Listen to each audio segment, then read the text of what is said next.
Hey, greetings, everyone. How are you guys doing? How are you doing? How are you doing? Drop it in the comments. Let me know. I hope you are doing well. I hope whatever in the world you are, whatever you have going on, you are doing well. My name is LaShawn, and I wanted to come and talk to you guys a little bit today about that transition phase. So, what I have realized is that now in 2021, like a lot of people are going through a transition phase. So, 2020 was a very tumultuous year for a lot of people. A lot of people lost jobs, some people lost homes, some people lost relationships, some people lost family members. And a lot of that was because of COVID. And so we are in this period of transition. And whenever we are going through a period of transition, it's not always easy, right? Because we are leaving something that we knew. We are leaving our comfort zone and we're going to an area that is not our comfort zone. But I wanted to just share with you a little bit about why transitional moments in our lives are some of the most impactful moments of our lives, okay? So, first of all, let me tell you a little story about a transitional moment in my life. And I call it a pivotal moment. And so, this involves, sorry, this involves the death of my cousin. So, just so a little background, we grew up together. We were like brothers and sisters. We lived in the same house a lot growing up. And when we got older, we were still close. And so he was that person, like if I had anything going on, I would call him, we would talk about it. He was really a strong support system in my life. And we actually were roommates during this particular time I'm about to go into. And this transitional, pivotal moment for me was one night, very early in the morning, at 1 a.m., I got a call from a detective, and he told me that I needed to come over to the police station. He said that my cousin Josh was in an accident, and I was listed as the next of kin, and I needed to get down to the police station. And so I go to this police station with my sister, and there I am delivered the most heartbreaking news that I have ever received in my life. So I was told that my cousin was murdered and that I would never see him again. And that was it was like somebody punched me in the gut. It was like all the air was taken from my body because until you experience somebody dying that's very, very close to you, it seems kind of not real. You know that the aspect of death exists, we are going to die. But when you are young, you just don't expect this to happen to you or anyone around you, especially not like that. And so it was very, very hard for me. And not only was getting that news hard for me, but then going to the apartment that we shared and, having to look in his room and having to pack up his stuff and, just not having him there, having so many questions. What happened? Why? What was he going through? Why didn't he talk to me? All of these thoughts that came across my mind. It was a very, very difficult time for me. And so in that very trying time, it was also a time where I decided to make some very necessary changes in my life. And so prior to that experience, I was living a life that I really just didn't enjoy. It was very mediocre. I was working a job, but I didn't like it. I was spending very little time to myself between working and going to school. I wasn't taking good care of myself, so I wasn't working out. I wasn't doing any type of meditation or yoga. I wasn't eating properly. I was eating a lot of takeout and fast food. And so I really wasn't taking care of myself. And so that showed in the fact that I just did not like my life. I spent a lot of time wondering, what is the point of life? Why are we here? Are we here just to work and die? Who made up these rules? It was just a very questioning time for me. But that's also what propelled me, right? It gave me the fuel to say, like, I'm like, this is not going to be my life. It's not going to end like this. Like, at least for Josh, at least for my cousin, I'm actually going to go out there and do some things that I want to do, right? And so 6 months later, I always wanted to take a trip to Africa, right? I always wanted to go to the motherland and experience it.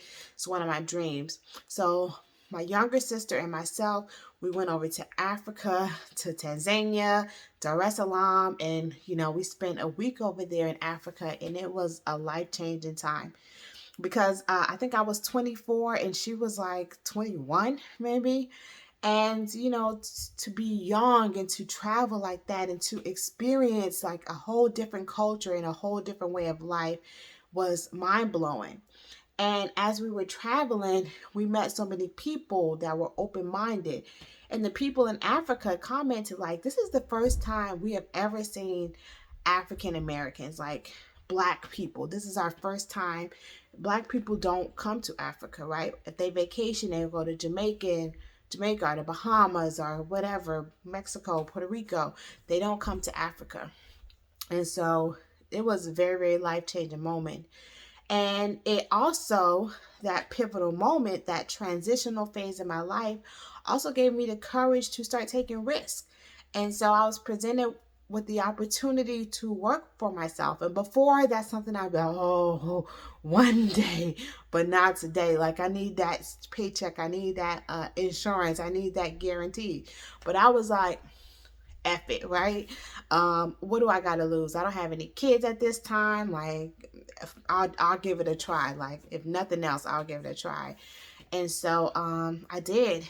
And that opportunity opened so many other doors in my life. And it also gave me the confidence to realize that, like, I can actually work for myself. Like, I don't have to work for anybody else. I don't have to depend on that paycheck. And my life can be just as good or better, right? So this was 8 years ago. So since that time, I have always worked for myself. Um, and I've been able to travel the world. I've been able to purchase a home. I've been able to just do everything I want to do. Work from home, only work part of the year, write books, create courses, do meditation classes, coach other people. Like, I've been able to do all these other things that I'm passionate about because I took that chance on myself. So I say all that to say that your transitional moment right now that you're going through, it is developing you into the person you are meant to become. Okay. This is happening for you. It is not happening to you. Okay. So as you go through this time, as you're grieving the loss of what was, I want you to just take a deep breath. It's all going to be okay. All right. Accept it. That was the way my life was. This is the way my life is now. But I'm willing to see things differently. And that is a line I got from one of my mentors, Keisha LaShawn, who I absolutely love. Go check her out, Keisha LaShawn. She did a live video and she said this line that says, look, I am willing to see things differently. And I absolutely love that. Like, I am willing to see things differently. We don't have to remain attached to this is the way our life has always been, and so it always has to be that way.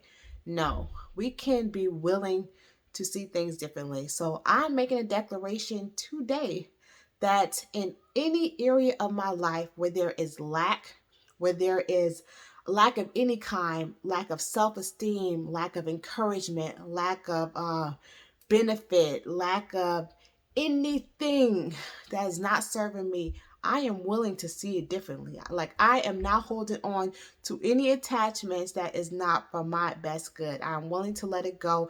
I am willing to see it differently. And so I want to encourage you with that. If you were moved by these words, if you are willing to see things differently, I want you to drop it in a comment. Make a declaration to yourself today. You are willing to see things differently. I am willing to see myself differently. I'm willing to think of myself as bigger and brighter than I ever have before. I am willing to see things differently. Are you? Thank you for joining me today, my friends, and coming to my TED Talk. This has always been one of my passions, right? Self development, reprogramming of the subconscious mind, worthiness, like worthiness embodiment, understanding and knowing your true value as a spiritual being that has incarnated into this physical reality. Okay, so first we have to reset to what we have been told. We have been told to see ourselves as this limited physical body, but this is not me. This is just one aspect of my being. I am more than this. Okay, I was a spirit who came into this reality. When I dream, I leave this body and I go into other realities and then I come back. And so when you begin to understand how spirit works, then you will understand and open yourself up to a new way of thinking, and your life will just get better in so many exponential ways. So again, thank you guys for joining me today. I will be coming back and doing more videos like this. So if we are not already friends, friend me. If you're watching this on my YouTube channel, go ahead and subscribe and hit the bell so you can be notified when I do a video.